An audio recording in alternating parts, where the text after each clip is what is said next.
नमस्कार, आप देख रहे हैं पब्लिक टीवी। आपके साथ मैं हूं राशि। आइए खबरों की शुरुआत करेंगे। छिंदवाड़ा में बारिश का असर देखने को मिल रहा है। बिछुआ ब्लॉक में भारी बारिश का असर देखा जा रहा है। यहां सौसर रामाकोना जाने वाले मुख्य मार्ग के भीमाल गोंदी और गुलसी के पास के पुल क्षतिग्रस्त हो गए हैं, जिस कारण मार्ग पर आवागमन प्रतिबंध है। बताया जा रहा है कि पुल के टूटने से 25-30 ग्रामों का संपर्क टूट गया है। लोग लंबा रास्ता तय करने से बचने के लिए जोखिम पूर्वक टूटे पुल के एक ओर से दूसरी ओर दोपहिया वाहन ले जाने को मजबूर हैं। बता दें कि नागपुर हाईवे बंद होने से अधिकांश लोग इसी रूट का नागपुर जाने के लिए इस्तेमाल करते थे, लेकिन अब ये मार्ग बंद हो चुका है। ग्रामीणों ने बताया कि 30 से 40 गांव का संपर्क टूट गया है।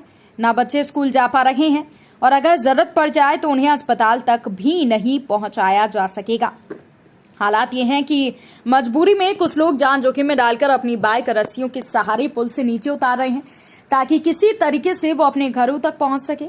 ग्रामीणों ने बताया कि 4-5 साल पहले पुल का निर्माण शुरू हुआ था। 2 साल पहले पुल बनकर तैयार हुआ था, लेकिन खराब गुणवत्ता के चलते पुल धराशायी हो गया। स्थानीय लोग मजबूरी के चलते घर पहुंचने के लिए जान जोखिम में डालकर रस्सियों के सहारे बाइक पुल से नीचे उतार रहे हैं, लेकिन प्रशासन ने कोई भी सुरक्षा की दृष्टि से व्यवस्था न की है और न ही सुरक्षा कर्मी तैनात है।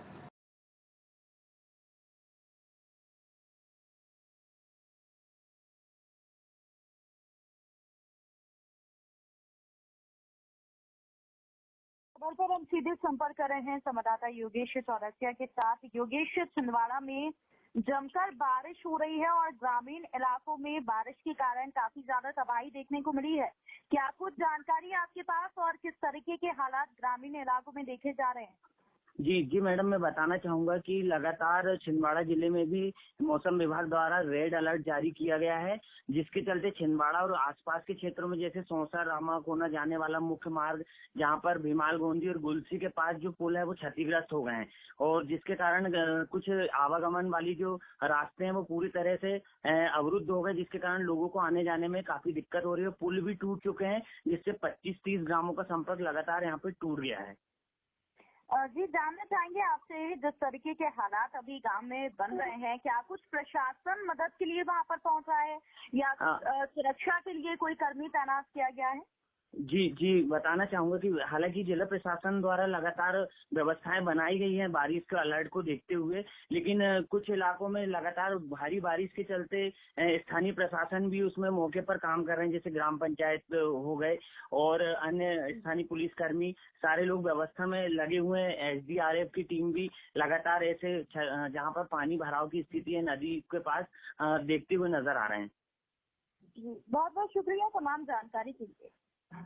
सिंगोड़ी में गुरु पूर्णिमा के पावन अवसर पर अमरवाड़ा विधानसभा क्षेत्र के शासकीय उच्चतर माध्यमिक विद्यालय संकुल केंद्र सिंगोड़ी में आज विद्यालय प्रांगण में वृक्षारोपण कर गुरु पूर्णिमा का पर्व मनाया गया। छात्र छात्राओं के साथ शिक्षक शिक्षिकाओं ने पेड़ लगाकर लोगों को जीवन काल में अधिक से अधिक पेड़ लगाने की अपील की। इस मौके पर कार्यक्रम समन्वयक प्रभारी राजकुमार डहरिया ने बताया कि गुरु पूर्णिमा का बड़ा महत्व है, चूंकि प्राकृतिक पर्यावरण की निरंतर क्षति होती जा रही है और ग्रीन जोन में अल्ट्रावायलेट किरणों का प्रभाव पृथ्वी पर पड़ रहा है, जिससे तापमान में अधिक वृद्धि हो रही है। अतः प्रत्येक व्यक्ति को अपने जन्म दिवस के अवसर पर एक मूल्यवान वृक्ष को लगाना चाहिए। उसके बड़े होते होते उसका पालन पोषण कर रक्षा करनी चाहिए। वृक्ष हमारे जीवन के लिए जीवनदायी है, जिससे हमें शुद्ध और स्वच्छ प्राण वायु मिलती है। इसलिए आज सभी शिक्षक शिक्षिकाओं के साथ विद्यालय के छात्र छात्राओं के साथ गुरु पूर्णिमा पर्व को वृक्ष लगाकर मनाया गया। तो वहीं बच्चों ने अपने गुरुजनों को भी बधाई दी। साथ ही साथ इस अवसर पर पौधारोपण कार्यक्रम में वरिष्ठ शिक्षक राजकुमार डहरिया, नरेश साहू, दिनेश सदाफल, रेखा उइके, रजनी डहरिया, मौल श्री चौरे, सफीक मंसूरी आदि लोग यहाँ पर उपस्थित थे। आज आपके हायर सेकेंडरी स्कूल में गुरु पूर्णिमा के पर्व पर वृक्षारोपण का कार्यक्रम किया गया। क्या क्या कार्यक्रम किए गए? शासकीय उच्चतर माध्यमिक विद्यालय सिंगोड़ी में आज भव्य वृक्षारोपण का कार्यक्रम किया गया। गुरु पूर्णिमा के अवसर पर गुरु पूर्णिमा पर गुरु की महत्ता को देखते हुए हमने ये देखा कि पर्यावरण में जो है तापमान बढ़ रहा है, और जब तापमान बढ़ रहा है तो कहीं ना कहीं वृक्ष लगाने की आवश्यकता हम महसूस कर रहे हैं। तो हमारे सभी शिक्षक साथियों ने और हमने ये संकल्प किया है कि हम अधिक से अधिक जो है मूल्यवान वृक्ष को लगाएंगे, जिसमें हमने पीपल और बरगद के वृक्ष को ज़्यादा महत्ता दी है।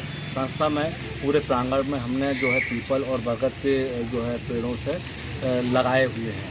इस अवसर पर जो है संस्था के समस्त शिक्षक शिक्षिकाएँ एवं छात्राएँ उपलब्ध रहें और उन्होंने वृक्षारोपण लगाने में काफ़ी सहयोग प्रदान किया। मध्य प्रदेश सरकार के द्वारा 108 जननी एक्सप्रेस एम्बुलेंस की नरसिंहपुर जिले के करेली सामुदायिक स्वास्थ्य केंद्र को सौगात दी गई। इससे गर्भवती महिलाओं को हॉस्पिटल तक सुगमता से पहुंचाया जा सकेगा। आज नरसिंहपुर जिले के करेली सामुदायिक स्वास्थ्य केंद्र 108 जननी एक्सप्रेस एम्बुलेंस को हरी झंडी दिखाकर चिकित्सा अधिकारी विनय ठाकुर ने शुभारंभ किया। डॉक्टर ठाकुर ने बताया कि करेली अस्पताल को जननी एक्सप्रेस की सौगात मिलने से करेली व आसपास के ग्रामीण क्षेत्रों में गर्भवती महिलाओं को लाने ले जाने में अब बिना किसी परेशानी के 24 घंटे सुविधा निःशुल्क उपलब्ध रहेगी। जननी एक्सप्रेस के जिला अधिकारी इंद्रजीत सराय थे और पायलट नौशाद कुरैशी, नीरज कुशवाहा, आबिद खान ने बताया कि ये जननी एक्सप्रेस एम्बुलेंस गर्भवती महिलाओं को लाने और ले जाने के लिए जो जिम्मेदारी इसे मिली है, महिलाओं को परेशानियों का सामना न करना पड़े, इसके लिए वो लोग 24 घंटे तत्पर हैं। आज हमने CSC करेली में 108 जननी का शुभारंभ किया है और यह गाड़ी लेबर पेन के केस को पिकअप भी करेगी और ड्रॉप भी करेगी। आसपास के यहाँ पर बहुत सारे गांव जुड़े हुए हैं जिनमें काफ़ी तकलीफ़ों का सामना करना पड़ रहा था कॉलर्स को, लेकिन अब ये असुविधा उन्हें नहीं होगी और हमारी ये गाड़ी उनको 24 घंटे की सुविधा यहाँ पर देगी, वो भी बिल्कुल एकदम निःशुल्क। आपका शुभ नाम, आप किस पोस्ट पे हैं? मेरा नाम इंद्रजीत सराठे है और मैं जिला प्रभारी नरसिंहपुर हूँ 108 का, जम्बे 108 कंपनी से हूँ जी। Thank you sir. फिलहाल वक्त हो रहा है एक छोटे से ब्रेक का, जल्द ही लौटेंगे। मम्मी देखो मेरा न्यू फोन। पहले दरवाजा खोल दे, कबाड़ी वाली होगी। कबाड़ी वाली पर ये सनग्लासेस, इयररिंग, बैग, सैंडल्स ये सब तो मेरे हैं नहीं थे, टूट गए तो तूने तो फेंक दिए और मैंने चिपका लिए। Oh no. Oh yes. फेंको नहीं, जोड़ो फेविक्विक।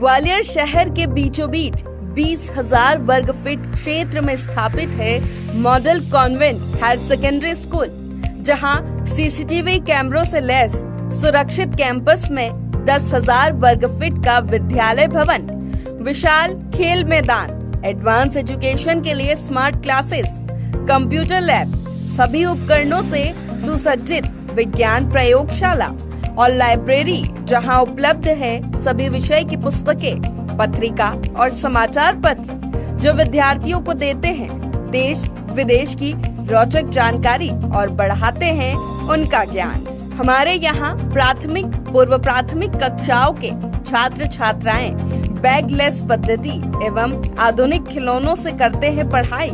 इसके साथ ही कक्षा 12वीं के छात्र छात्राओं के मार्गदर्शन हेतु प्रत्येक शनिवार को कैरियर काउंसलिंग। इतना ही नहीं, पालक एवं बच्चों की समस्त शिकायत निवारण हेतु शिकायत कक्षा भी स्थापित है। स्कूल में स्थापित आकस्मिक चिकित्सा कक्ष के साथ ही समय समय पर विद्यार्थियों का हेल्थ चेकअप, आत्मरक्षा हेतु मार्शल आर्ट प्रशिक्षण, बच्चों में समाज, देश और पर्यावरण के प्रति समर्पण जगाने एक्स्ट्रा एक्टिविटीज।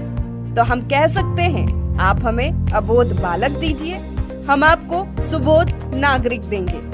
विद्यालय में प्रवेश हेतु कार्यालय संपर्क समय प्रातः 8 बजे से दोपहर 1 बजे तक किया जाए। ब्रेक के बाद एक बार फिर आपका स्वागत है। बढ़ते हैं अगली खबरों की ओर। भांडेर में परिषद चुनाव संपन्न हुआ। नगर परिषद के सभी 14 वार्डों में शांतिपूर्वक मतदान संपन्न हुआ। वार्ड नंबर 2 पहले ही निर्विरोध घोषित हो चुका है। करीब 80% मतदान हुआ। क्या विकलांग, क्या बुजुर्ग, क्या महिलाएं, सभी ने पहुंचकर मतदान किया। सुबह से हर एक बूथ पर लोगों की मतदान के लिए भारी भीड़ देखी। प्रशासन ने दिव्यांग और बुजुर्गों का ध्यान रखते हुए व्हील चेयर का इंतजाम किया। प्रशासन पोलिंग बूथों पर सक्रिय रहा। मतदान में किसी प्रकार की अप्रिय घटना न हो, इसका ध्यान दिया गया। दतिया पुलिस अधीक्षक अमन सिंह राठौर और कलेक्टर संजय कुमार बूथों पर मॉनिटरिंग करते नजर आए। तो वहीं भांडेर एसडीओपी कर्णिक श्रीवास्तव और एसडीएम इकबाल मोहम्मद हर एक बूथ पर जाकर जायजा लेते नजर आए कि किसी तरह से शांतिपूर्वक चुनाव ठीक हो। वैसा ही हुआ। भांडेर नगर परिषद के चुनाव शांतिपूर्ण संपन्न हुए। अम्मा का नाम है? क्या साल की हो गई? हम जो नहीं जानकारी नहीं। उम्र नहीं है मालूम? वोट डाले आई? 80 साल। घर से कैसे चल के आई थी? हाँ, मोटरसाइकिल पे आए थे। अच्छा लग रहा वोट डाल के? का बुरा लगा तो हमें, तुम्हें अच्छे लगे, हम आ जाए वोट तो डालना। ग्वालियर पुलिस का नेटवर्क पूरी तरीके से फेल साबित हुआ है, क्योंकि जिस सटोरिया संतोष घुरैया को पुलिस पिछले 6 महीने से तलाश रही थी, वो 4 दिन ग्वालियर के पारसैन गांव में रहा और जनपद सदस्य का चुनाव लड़ रही बहू के पक्ष में घर घर जाकर प्रचार प्रसार भी किया और चुपचाप दुबई लौटने के लिए दिल्ली एयरपोर्ट जा पहुंचा, जहां उसे बीते रोज गिरफ्तार कर सोमवार को न्यायालय में प्रस्तुत किया गया। यहां पर उसे सशर्त पर जमानत मिल गई है कि बिना पुलिस की अनुमति के वो शहर नहीं छोड़ेगा। पुलिस ने सट्टा किंग संतोष घुरैया के 40 पन्नों में बयान दर्ज किए हैं, जिसमें उसने अपनी संपत्ति से लेकर 1100 खाईबाजों के नाम उजागर किए। बताया कि किस तरह से सट्टे का नेटवर्क तैयार कर वो किंग बना। अब ये गोल्ड सिल्वर के रेट पर भी सट्टा खिलाने लगा था। इसकी काली कमाई का जानकारी पुलिस आयकर विभाग को देगी। हालांकि पुलिस अधिकारियों के द्वारा सट्टा किंग के पंचायत चुनाव के दौरान ग्वालियर आने की बात को सिरे से नकारा जा रहा है। ये चूंकि जैसा कि आपको मालूम है कि आईपीएल के दौरान लगातार क्राइम ब्रांच के द्वारा ग्वालियर पुलिस के साथ, स्थानीय पुलिस के साथ मिलकर, थाना जो पुलिस है उसके साथ मिलकर लगातार आईपीएल पर प्रभावी कार्रवाई की गई थी, जिसमें 50 एफआईआर अकेले क्राइम ब्रांच के द्वारा थानों के साथ मिलकर की गई थी। तो इसमें लगभग 80 से ऊपर के आरोपी पकड़े गए थे और इसके अलावा मोबाइल और 4 व्हीलर भी जब्त किए गए थे। तो इसमें 3 घटनाओं में एक आरोपी वांटेड था, जो कि एडमिन था, उस जो कि वेबसाइट चलाता है 99hub.in का एडमिन था। तो उसके लिए लगातार क्राइम ब्रांच प्रयास कर रही थी और उसके लिए पूर्व में लुकआउट सर्कुलर भी जारी किया गया था। और इसमें तभी ये सूचना मिली थी कि व्यक्ति फलाना दिल्ली में है और कहीं भाग सकता है।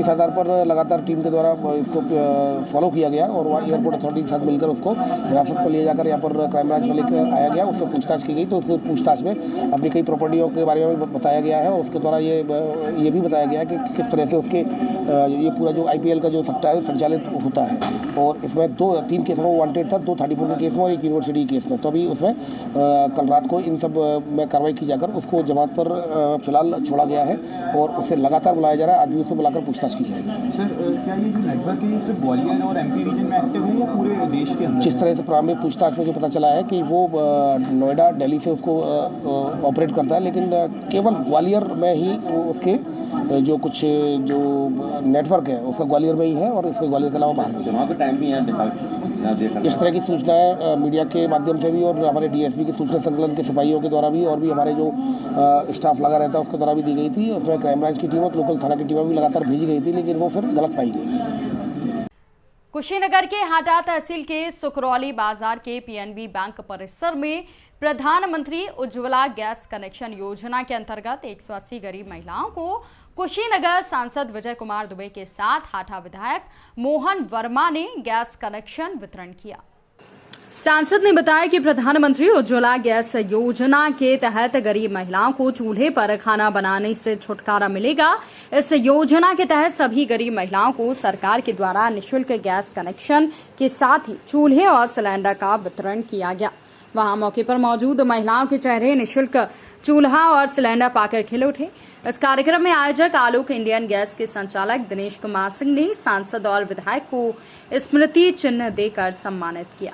योजना के बारे में तो पूरा देश जान रहा है कि 2014 के बाद से ही माननीय मोदी जी को जब लगा कि इस देश की ऐसे असहाय परिवार की महिलाएं जो लकड़ी पर भोजन बना रही हैं, उसके धुएं से अनवरत अवसाद रोग से ग्रसित होते जा रहे हैं। चूँकि पूर्ववर्ती सरकारों के समय भले रसोई गैस का उद्घाटन होता था, लेकिन 5,000-6,000 रुपया दे के ऐसे परिवार, असहाय परिवार के लोग उसकी सुविधा लेने सपने में भी नहीं सोच पाते।